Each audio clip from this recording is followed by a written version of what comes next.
Julius Caesar and Rommel in the Desert are two war games by Columbia Games that I enjoyed very much. I also played them a long time ago. Julius Caesar is one of the first games that I ever reviewed, and I think that was 2010, and I was playing Rommel in the Desert before then.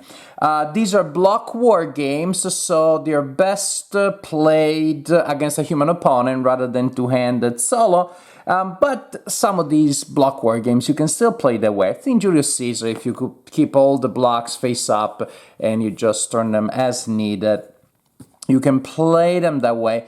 Not Rommel in the Desert. This is one of the very few war games that is unthinkable to play two-handed solo because stealth, because secrecy, because limited information is so important. It's not just because of the orientation of the blocks, but because of the importance of supply lines as represented by cards that will tell you what you can do. And so you just do not know if the opponent has a lot of supply cards and they can launch a massive attack, or they have absolutely nothing, they can do nothing, but you don't know that.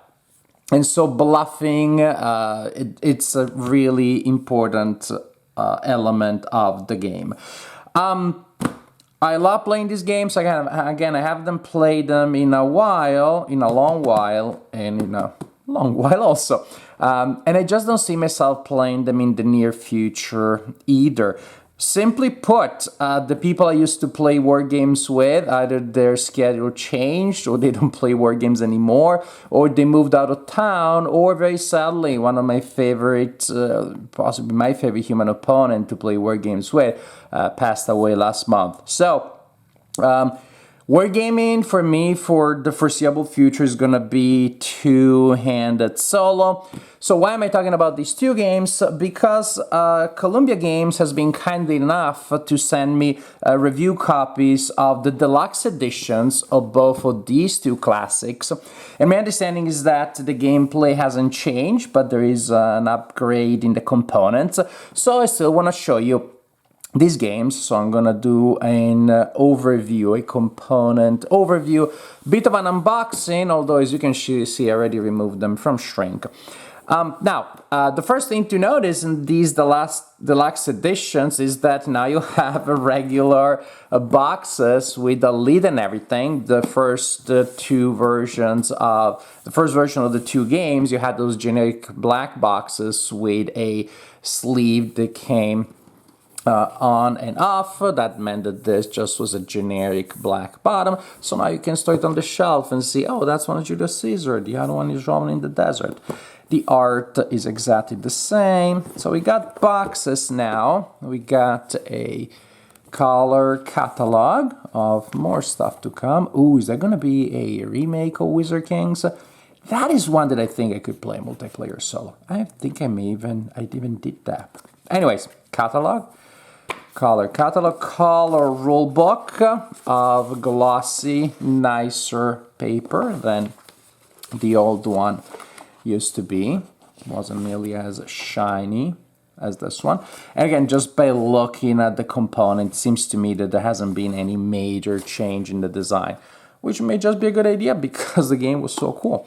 Blocks or stickers that go on the blocks, and this of course is one of the few reasons why sometimes buying block war games from the second-hand market is preferable, not just because of the saving, but because somebody else stickered the blocks for you.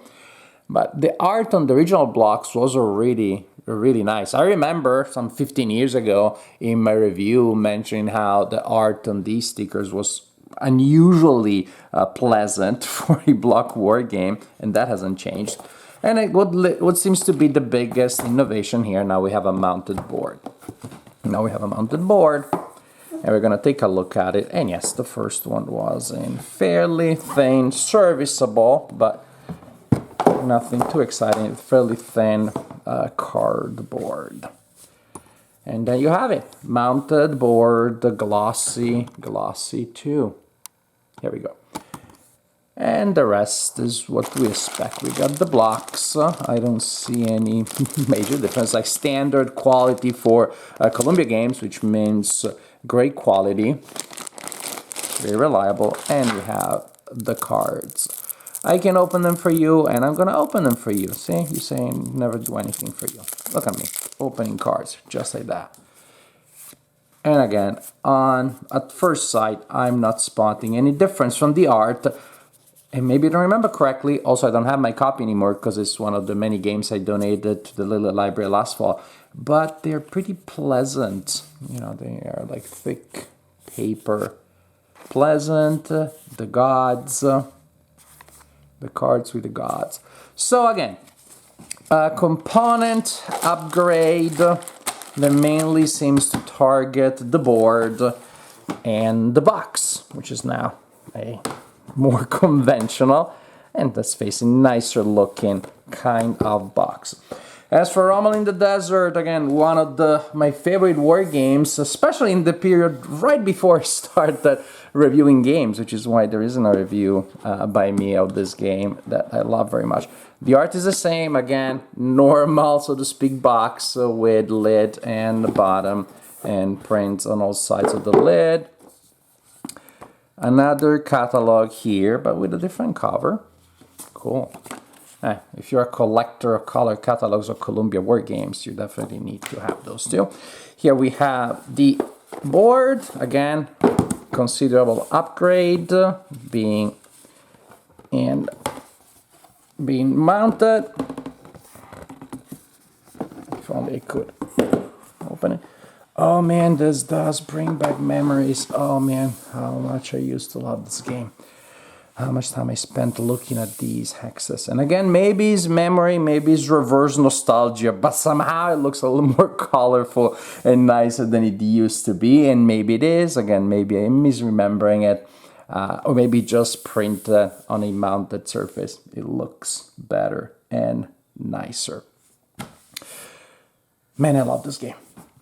As for the stickers,